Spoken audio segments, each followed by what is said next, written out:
Hello students, expert guidance classes science की class है ना। तो हम लोगों ने साइंस क्लास एक स्टार्ट तो की ज़रूर है ना, लेकिन वो साइंस की क्लास जो थी पॉलिटेक्निक और क्लास 12 के बच्चों के लिए ज़्यादा कंसंट्रेटेड हो गई। आज जानते हैं आप कि रमज़ान के महीने का आखिरी दिन है, ईद का है ना। तो ईद की मुबारकबाद आप सभी लोगों को। और आज आइए इस विशेष अवसर पे हम लोग कुछ अच्छा काम करते हैं। तो हम लोग जो है विज्ञान हाई स्कूल बेस जो होगा आज उसको स्टार्ट करते हैं ना। तो साइंस हमारा जो होगा वो हाई स्कूल बेस होगा। आप चाहे CBSE बोर्ड से पढ़ते हों या ICSE बोर्ड के स्टूडेंट्स हों या फिर UP बोर्ड के स्टूडेंट्स हों, है ना, आपके लिए एप्लीकेबल होगा। या फिर आप कॉम्पिटिटिव एग्जाम की तैयारी करते हो। ये देखिए जितनी भी प्रतियोगी परीक्षाएं सब में हाई स्कूल स्तर तक का ही विज्ञान पूछा जाता है ना। ठीक, तो आइए इस सेक्शन को हम स्टार्ट करते हैं। चूँकि जो हमारा दूसरा साइंस क्लास है उसमें फिजिक्स वाला पोर्शन चल रहा है, तो यहाँ पर हम केमिस्ट्री से स्टार्ट करते हैं। और CBSE और UP बोर्ड का सिलेबस तो हमने देखा है, तो इसमें केमिस्ट्री का चैप्टर ही पहले हैं। तो सबसे पहले जो हमारा चैप्टर आज स्टार्ट हम लोग करेंगे वो स्टार्ट करेंगे हम मैटर एंड देयर प्रॉपर्टीज, है ना। लेकिन उसके पहले चूँकि रसायन विज्ञान का केमिस्ट्री का चैप्टर है, तो थोड़ी सी बातें केमिस्ट्री के बारे में कर लेते हैं। तो केमिस्ट्री जैसे हमने देखी इंट्रोडक्शन में आपको बताया था, इंट्रोडक्शन लेक्चर साइंस का है कि कैसे हमने उसमें साइंस का क्लासिफिकेशन किया था। तो जो नेचुरल साइंस होती है उनके तीन मुख्य थ्री मेन क्लासिफिकेशन है। उनमें से जो सेकेंड क्लासिफिकेशन था वहीं आपका क्या था, केमिस्ट्री। प्राकृतिक विज्ञान के तीन मुख्य वर्गीकरण में जो सेकेंड पार्ट है वो आपका क्या है, केमिस्ट्री है ना। तो रसायन विज्ञान भी क्या है, प्राकृतिक विज्ञान का ही अंग है। ठीक, अब देखिए केमिस्ट्री जो डेफिनेशन आती है, किसे केमिस्ट्री कहा जाता है, तो हमने आपको बताया डेफिनेशन याद करने के लिए बस सिंपल सा एक तरीका होता है। Chemistry is a function of composition into construction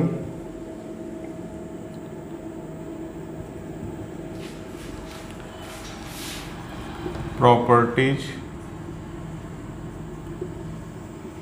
and interaction respect to the matter.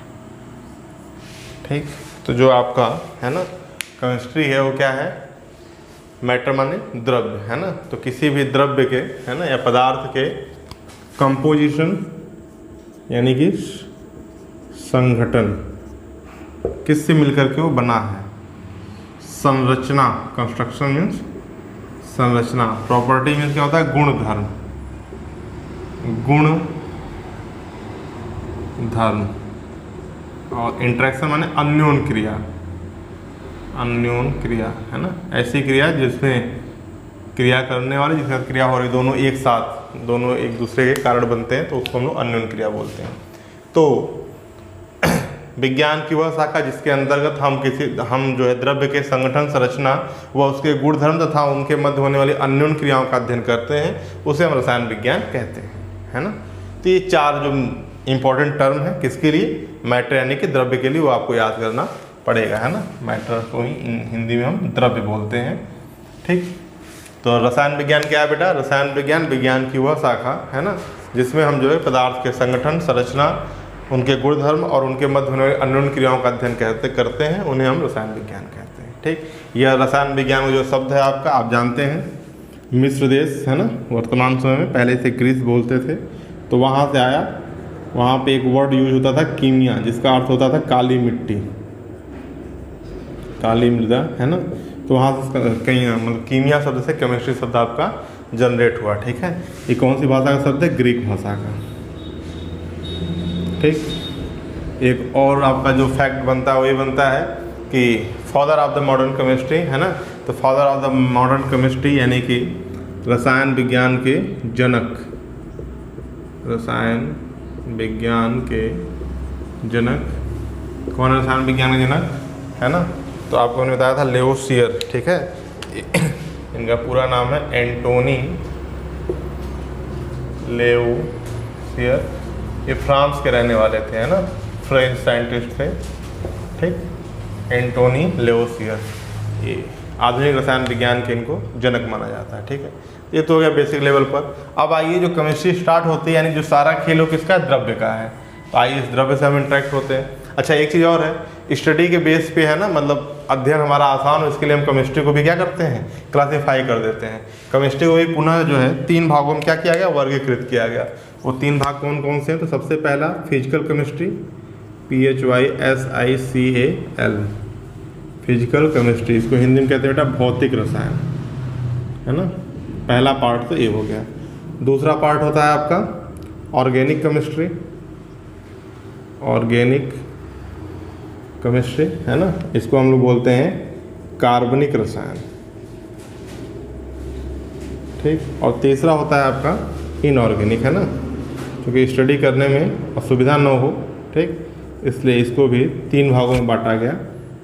अकार्बनिक रसायन हिंदी में बोलते हैं इसको। हाई स्कूल लेवल पे आप देखेंगे तो ये तीनों रसायन का छोटे छोटे कुछ चैप्टर आपके सिलेबस में है ना, इसको बहुत अलग अलग नहीं किया गया है। हाँ, लेकिन जैसे ही आप इंटरमीडिएट क्लास में जाएंगे तो वहाँ पर ये तीनों आपके क्या है, अलग अलग हैं, कार्बनिक रसायन, अकार्बनिक रसायन और भौतिक रसायन, ठीक। तो अभी हम लोग जो है ना, जैसे जैसे हम पढ़ते चलेंगे चैप्टर्स को, तो हम बताएंगे, देखिए कि किस सेक्शन का चैप्टर आपका है ना। जब हाइड्रोकार्बन की बात करेंगे तो वहाँ पे आपका ऑर्गेनिक केमिस्ट्री स्टार्ट हो जाएगा, है ना। जब हम एल्कली जो एलिमेंट्स होते हैं या बाकी पीरियोडिक टेबल वगैरह, वो सब आपके इनऑर्गेनिक केमिस्ट्री का पार्ट हो जाता है, ठीक। और जब हम किसी मैटर की संरचना, कंस्ट्रक्शन, इन सब की चीज़ों के बारे में बात करते हैं तो यहाँ पर भौतिक रसायन की बातें होती हैं। तो जैसे जैसे करेंगे डिस्कशन, वैसे वैसे आपको एक्सप्लेन करते चलेंगे। जितना आप वीडियो को पॉज करके नोट कर लेंगे जल्दी से।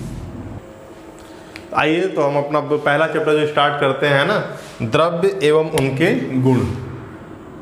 द्रव्य एवं उनके गुण। ये पहला जो कन्फ्यूजन होता है बच्चों का, कई बार मैंने अपना अनुभव किया है कि बच्चे 10th में पढ़ते हैं, द्रव्य और द्रव में अंतर नहीं कर पाते, है ना। द्रव्य अलग चीज़ है, द्रव अलग चीज़ है। द्रव क्या है? स्टेट ऑफ द द्रव, मतलब कि एक अवस्था है ना।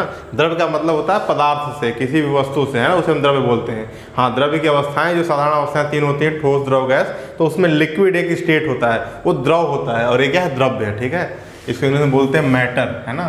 तो मैटर एंड देयर प्रॉपर्टीज, ठीक। मैटर एंड देयर प्रॉपर्टीज, द्रव्य एवं उनके गुण। तो ये हमारा पहला चैप्टर भी है। आइए इसके बारे में डिस्कशन करते हैं। तो सबसे पहले हम देखते हैं कि द्रव्य होता क्या है ना। द्रव्य क्या होता है? मैटर किसे कहते हैं, है ना, द्रव्य। तो देखिए बेटा, ब्रह्मांड में वह सब कुछ है ना जिसके पास क्या हो? द्रव्यमान हो। जिसके पास क्या है? द्रव्यमान हो, और जो स्थान घेरता हो, जो स्थान घेरता हो। द्रव्यमान उपस्थित हो, हर एक कुछ जो भी है ना, वो क्या है? अगर उसके पास क्या बेटा? द्रव्यमान है, मास है, और वो क्या करता हो? स्थान घेरता हो, ऑक्युपाइड द स्पेस, तो वो आपका क्या कहलाता है? द्रव्य कहलाता है ना।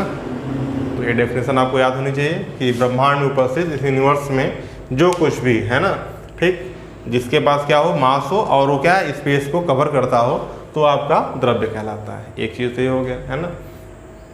दूसरी चीज़, इस ब्रह्मांड में देखा जाए तो 2 ही चीज़ है ही, है ना। एक क्या है बेटा? आपका मैटर, और दूसरा क्या है?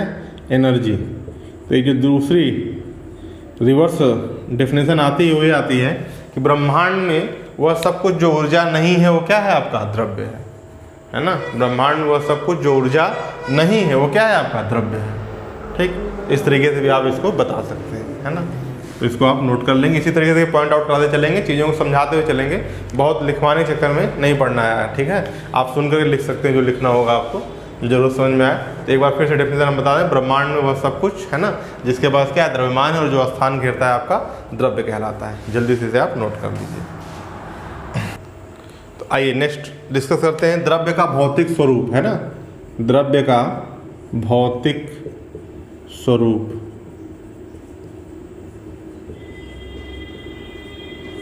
द्रव्य का भौतिक स्वरूप, physical nature of matter, PHYSICAL, physical nature of matter, है ना। तो द्रव्य का भौतिक स्वरूप क्या होता है? तो सबसे पहला पॉइंट इसमें आप नोट करेंगे कि जो बेटा आपका द्रव्य होता है ना, वह क्या है? कणों से मिलकर बना हुआ है। द्रव्य पार्टिकल्स है ना, छोटे छोटे द्रव्य जो है कणों यानी कि पार्टिकल्स, कणों से मिलकर बना है। ठीक, द्रव्य किससे मिलकर बना हुआ है? कणों से मिलकर के बना हुआ है। दूसरा पॉइंट इसमें नोट कर लेंगे कि ये जो कण होते हैं, जो पार्टिकल होते हैं, वो क्या होते हैं? बहुत ही स्मॉल पार्टिकल होते हैं, है ना। ठीक है, तो लिखेंगे द्रव्य को बनाने वाले कण, द्रव्य को बनाने वाले कण अत्यंत सूक्ष्म होते हैं। कैसे होते हैं? बहुत ही छोटे छोटे होते हैं। आप देखिए कोई भी चीज़ है, उसको आप तोड़ते तोड़ते तोड़ते, जैसे ईंट ले लीजिए आप, बड़ा ईंट है ना, उसको आप तोड़ डालिए, एकदम पाउडर भी आप कर देंगे, तो जितना आप जो है नेकेड आई से देख सकते हैं, अपनी नंगी आंखों से देख सकते हैं, उतना तक आप करेंगे। लेकिन उसके बाद भी अगर इसे आप माइक्रोस्कोप से देखें तो उसके और भी छोटे छोटे पार्टिकल किए जा सकते हैं, है ना। जैसे हमने जब आप देखें कणाद मुनि, जब जो साइंस का है ना इवोल्यूशन हुआ और उन्होंने उसमें अपने पॉइंट्स दिए, तो उन्होंने क्या बताया कि जो सबसे छोटा कण उसे हम क्या बोलते हैं? मॉलिक्यूल्स, यानी कि अणु। बाद में एक कॉन्सेप्ट बदला, इससे भी छोटा कण क्या आ गया आपका? एटम। जैसे जैसे रिसर्च हुआ, इवोल्यूशन हुआ और छोटे छोटे इंस्ट्रूमेंट आने लगे जिनसे आप चीज़ों को ऑब्जर्व कर सकते हैं, तो ये आया परमाणु आपका। ठीक, फिर हुआ नहीं भाई, परमाणु भी क्या है? ऐसा नहीं कि परमाणु को खंडित नहीं किया जा सकता, परमाणु भी क्या है? विभाज्य है। परमाणु को भी हम लोग क्या कर सकते हैं? खंडित कर सकते हैं। और फिर यहाँ से आपको देखेंगे कि ऑर्बिट आया, ठीक, और न्यूक्लियस आया। न्यूक्लियस के अंदर भी देखा गया तो प्रोटॉन थे, न्यूट्रॉन थे, ऑर्बिट में इलेक्ट्रॉन थे। फिर इसमें देखा गया न्यूक्लियस के अंदर भी फोटॉन वोटॉन, ऐसे बहुत ही छोटे छोटे पॉजिट्रॉन, बहुत सारे कण मिलते हैं। तो जैसे जैसे इवोल्यूशन होता जा रहा है वैसे वैसे अभी भी माना जा रहा है कि कुछ और भी छोटा पार्टिकल है। तो कहने का मतलब कि जो द्रव्य को बनाने वाले कण होते हैं वो क्या होते हैं? अत्यंत सूक्ष्म होते हैं। आइए, अभी भी इकाई संरचना को वैसे हम परमाणु मानते हैं, और सजीव इकाई संरचना जो होती है सबसे छोटी, जो जिसे हम लोग कोशिका मानते हैं, है ना। तो इन दोनों पॉइंट को आप लिख सकते हैं कि द्रव्य को बनाने वाले कण अत्यंत सूक्ष्म होते हैं। ठीक, चलिए नेक्स्ट आपका है द्रव्य के अभिलाक्षणिक गुण, है ना। अभिलाक्षणिक गुण का मतलब किसी वस्तु का वह वस्तु होने के कारण जो गुण होता है उसे हम क्या बोलते हैं? अभिलाक्षणिक गुण बोलते हैं ना, कैरेक्टरिस्टिक। तो द्रव्य के कणों का अभिलाक्षणिक गुण, देखिए यहाँ पे दो बातें होंगी, है ना। अभिलाक्षणिक गुण,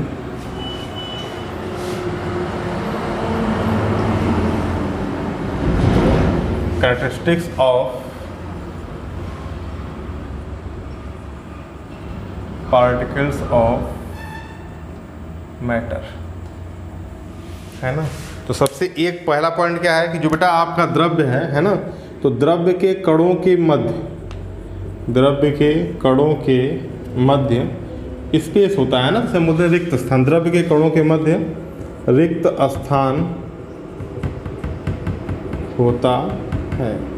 ठीक, जो द्रव्य के कण होते हैं इनके बीच में क्या होता है? रिक्त स्थान होता है। दूसरा पॉइंट, द्रव्य के कण निरंतर गतिशील रहते हैं, है ना। कॉन्टिन्यू क्या करते हैं? मोशन में रहते हैं, है ना, अपने एक स्थान पे स्थिर नहीं रहते। ठीक, तीसरा पॉइंट, द्रव्य के कणों के मध्य सदैव आकर्षण बल कार्यरत होता है। ठीक, ये तीन चीज़ें हैं। यदि कोई पार्टिकल्स हैं तो उसके बीच में क्या होगा? फ्री स्पेस होगा, है ना। वो निरंतर अपने उसके फ्री स्पेस में क्या करेगा? मूव करता रहेगा। और तीसरी चीज़, दो पार्टिकल्स के बीच में हमेशा क्या होगा? एक अट्रैक्टिव फोर्स आपका काम करेगा। ये होता है द्रव्य कणों का अभिलाक्षणिक गुण। अब देखिए तीन बातें हमने बताया, तो यदि आपको द्रव्य को एक्सप्लेन करने के लिए आता है मैटर क्या होता है, तो आप पहले मैटर की डिफिनीशन लिखेंगे। दूसरा, उसके बाद आप क्या करेंगे? मैटर्स के जो गुण हमने बताया उनके बारे में लिखेंगे आप, और उसके बाद फिर क्या करेंगे? जो अभिलाक्षणिक गुण बताया, इन तीन पॉइंट्स को आप लिख करके दो तीन पॉइंट लिख देंगे, तो आपका आंसर क्या हो जाएगा? कंप्लीट हो जाएगा। ठीक, तो इस प्रकार से हो गया इंट्रोडक्शन ऑफ मैटर, है ना। अब इसका जो हमारा इंपॉर्टेंट टॉपिक है वो क्या है आपका? State of matter. ठीक। द्रव्य की अवस्था, तो द्रव्य की अवस्था आप जानते हैं, है ना, जो दूसरा इंपॉर्टेंट टॉपिक आपका है। तो द्रव्य साधारणतः तो 3 अवस्थाएं हैं, सॉलिड, लिक्विड, गैस, ठोस, द्रव और गैस। लेकिन इसके अलावा भी जो अवस्थाएं हैं, 2 अन्य अवस्थाएं, प्लाज्मा जो क्लास 9 में आपका स्टार्ट हो जाएगा उस लेवल पे, और 5वीं अवस्था होती है बोस-आइंस्टीन कंडेंसेट, है ना, अवस्था। ठीक है, जनरली सामान्य रूप में इन अवस्थाओं में, है ना, चीज़ें नहीं मिलती है आपको। सत्येंद्रनाथ बोस एक भारत के साइंटिस्ट थे और आइंस्टीन साहब के बारे में आप सब लोग जानते हैं। इन दोनों लोगों ने मिल करके तो एक बोस-आइंस्टीन कंडेंसेट अवस्था के बारे में बताया था। तो इन 5 अवस्थाओं के बारे में हम लोग अपने नेक्स्ट वीडियो में, नेक्स्ट लेक्चर में डिस्कस करेंगे, है ना। प्रॉपर नोट्स बनाइए। क्लास 9th के आप स्टूडेंट हो, 8th के हो, 10th के हो, है ना, आपको बेसिक केमिस्ट्री आनी चाहिए। केमिस्ट्री से डरने की जरूरत नहीं है। एक एक चीज़ों को जो आप पढ़ेंगे, क्योंकि जब आपका बेस कमज़ोर होता है तभी आपको ऊपर दिक्कत होती है ना। बेस स्ट्रांग होगा, ऑब्वियस सी बात है, बिल्डिंग अच्छा बनेगा। Thank you.